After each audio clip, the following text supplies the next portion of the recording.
اب میں آپ کو توجہ دلانا چاہتا ہوں، ایک تو گوتم بدھ کا فلسفہ، اس کے فلسفے کا مین تھیم یہ ہے سروم دکھم، آل از پین، آل از سفرنگ.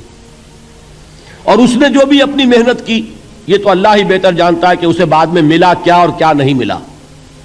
ایک بات آپ سے عرض کر دوں گوتم بدھ کے بارے میں، ایک بہت جید عالم میرے نزدیک بر صغیر پاک و ہند کے علماء میں جو اس صدی کے علماء ہیں ان میں ان کا بہت اونچا مقام ہے، مولانا مناظر احسن گیلانی رحمت اللہ علیہ.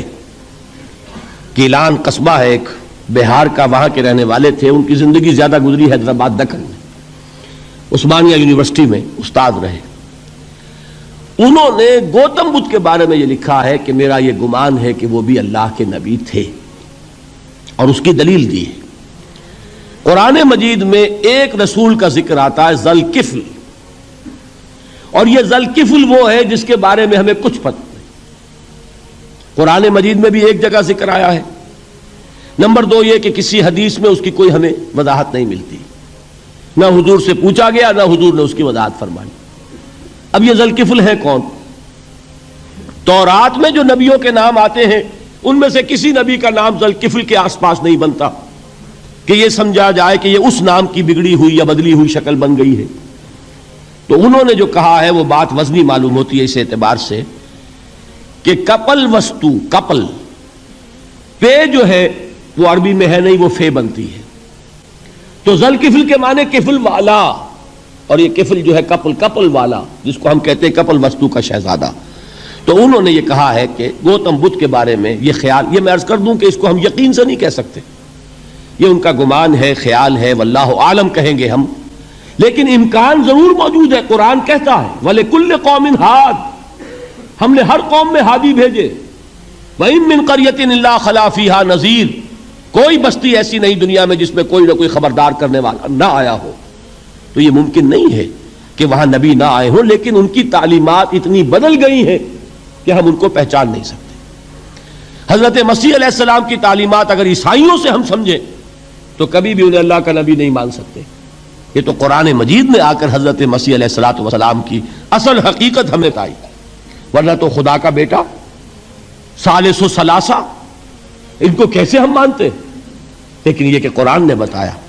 تو جان لیجئے ہو سکتا ہے کہ گوتم بدھ بھی اللہ کے نبی ہو، لیکن ہو سکتا ہے کہ درجے میں کہیں گے، یقین سے نہیں کہیں. بہرحال گوتم بدھ نے اس دکھ، رنج، صدمہ، غم جو انسان کا مقدر ہے اس کا مشاہدہ کیا، اور پھر تپسیائیں کی، علم حاصل کیا، رشیوں منوں کے پاس گیا. اس نے کوشش کی کہ معلوم ہو سیلویشن کا راستہ کون سا ہے، اس دکھ سے نجات پانے کی کوئی سبیل بھی ہے کہ نہیں، اس غم سے، اس نجات سے، اس اندوہ سے انسان کسی طریقے سے چھوٹ سکتا ہے یا نہیں. اسی کو سیلویشن کہتے ہیں انگریزی میں، اسی کو ہندی میں نروان کہتے ہیں، اسی کو عربی میں نجات کہتے ہیں.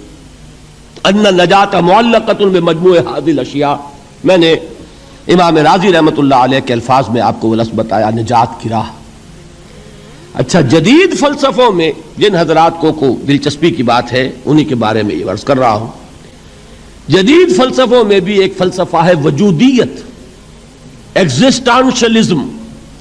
آپ نے نام سنا ہوگا سارترے، یہ فرینچ فلسفر. اور اس وقت دنیا میں جو نوجوان نسل ہے وہ بہت زیادہ متاثر ہوئی ہے سارترے کے فلسفے سے. کرکیگارڈ پرانے دور میں اور سارترے اس دور میں، ان کے فلسفے کا نام ہے وجودیت، ایگزسٹانشلزم. اس کا مرکزی خیال بھی یہی ہے، انسان کے لیے دکھ ہی دکھ ہے، صدمہ ہی صدمہ ہے، رنج ہی رنج ہے. صرف یہ ہے کہ کچھ حساس لوگ ہوتے ہیں وہ صدمے کو زیادہ محسوس کرتے ہیں، کچھ ذرا ان کی حس جو ہے وہ کچھ ڈل ہو جاتی ہے، کند ہو جاتی ہے. وہ جو غالب کا شعر میں نے آپ کو سنایا کہ مشکلیں اتنی پڑی مجھ پر کہ آسان ہو گئی، ورنہ یہ ہے کہ انسان سوچے تو دکھ ہے. اب یہ دکھ جو ہے اس سے نجات کا کوئی راستہ بھی ہے کہ نہیں، یہ کوسچن مارک ہے، جس کا جواب ہے تیسری آیت میں الا الذین آمنوا وعملوا الصالحات وتواصوا بالحق وتواصوا بالصبر. جو ایک نا امیدی کی کیفیت طاری ہوتی ہے، والعصر ان الانسان لفی خسر، زمانے کی قسم ہے تمام انسان برباد ہونے والے ہیں، تباہی میں ہیں، گھاٹے میں ہیں، ٹوٹے میں ہیں. اس سے جو ایک مایوس کن صورتحال سامنے آتی ہے، اس مایوسی سے نجات دلانے والی آیت ہے تیسری آیت۔ ایک راستہ ہے، یہ امید کی کرن ہے، تباہی سے بچ سکتے ہو، ابدی بربادی وہ بربادی۔ یہاں تو یہ ہے کہ ہم نے مشقتیں اٹھا لیں، فاقے جھیل لیے، تکلیفیں برداشت کر لیں، صدمے برداشت کر لیے، لیکن موت آئی، اس کا خاتمہ ہو گیا۔ لیکن اس کے بعد اگر خدا نہ خواستہ جہنم میں جھونک دیے گئے، وہ ابد الآباد تک کی، وہ ہمیشہ ہمیشہ کی جلن۔ قرآن کہتا ہے کہ اگر ایک کھال جل جائے گی، جھلس جائے گی، اللہ اور کھال دے دے گا۔ دیکھیے یہ بھی جدید دور میں آپ کو معلوم ہوگا، بورس بکائی نے جو کتاب لکھی ہے دی فرینچ سرجن، اس نے ثابت کیا ہے کہ قرآن مجید نے جتنے نیچرل فینومینا کا حوالہ دیا ہے وہ بالکل سائنس کے مطابق ہے۔ آج ہمیں یہ معلوم ہے کہ حس جو ہے وہ صرف کھال میں ہوتی ہے، کھال حساس ہوتی ہے، کھال اتر جائے نیچے جو ہے گوشت جلے گا، آپ کو تکلیف نہیں ہوگی۔ معلوم قرآن نے کہا ہے کہ جب کھالیں ان کی جھلس جائیں گی، ہم نئی کھال دے دیں گے تاکہ وہ سوزش جو ہے، وہ جلن کا احساس برقرار رہے، وہ ختم ہونے نہ پائے۔ حالانکہ اس کی ضرورت نہیں ہے، اگر اندر کا گوشت بھی حس والا ہوتا تو پھر کھال دوبارہ عطا کرنے کی ضرورت نہیں ہے، گوشت جلے گا، اس سے بھی جلن کا اور سوزش کا احساس ہو جائے گا۔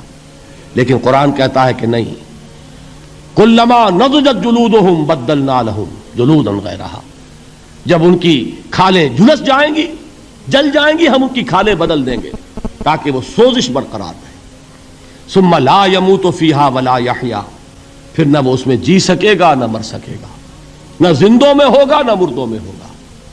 موت کو پکارے گا، کاش کہ موت آ جائے جو مجھے اس مشقت سے اور مشکل سے چھٹکارا دلا دے۔ وہ موت جس سے اس وقت ہم بھاگتے ہیں، اگر خدا نہ خواستہ اس جہنم میں جھونکے گئے تو پھر موت کو پکاریں گے اور موت نہیں آئے گی۔ اس عذاب سے، اس ابدی ناکامی سے، اس خسران سے، اس ابدی ہلاکت سے بچنے کا کوئی راستہ ہے؟ وہ جو میدان حشر میں پکاریں گے لوگ، این المفر، کوئی جائے فرار ہے، کوئی جائے پناہ ہے؟ وہ جائے فرار، وہ جائے پناہ اس دنیا میں اللہ نے ہمیں عطا فرمائی، اسی کا نام صراط مستقیم ہے۔ الا الذین آمنوا وعملوا الصالحات وتواصوا بالحق وتواصوا بالصبر۔ ایک راستہ ہے، اس کے یہ چار نشان ہائے راہ ہیں، سنگ ہائے میل ہیں۔ پہلا ایمان، دوسرا عمل صالح، تیسرا تواصی بالحق، چوتھا تواصی بالصبر۔ اس صراط مستقیم پر بچو گے، نروان حاصل ہو جائے گا، نجات حاصل ہو جائے گی، کامیابی سے ہمکنار ہو جاؤ گے، اس ابدی خسران سے نجات پا جاؤ گے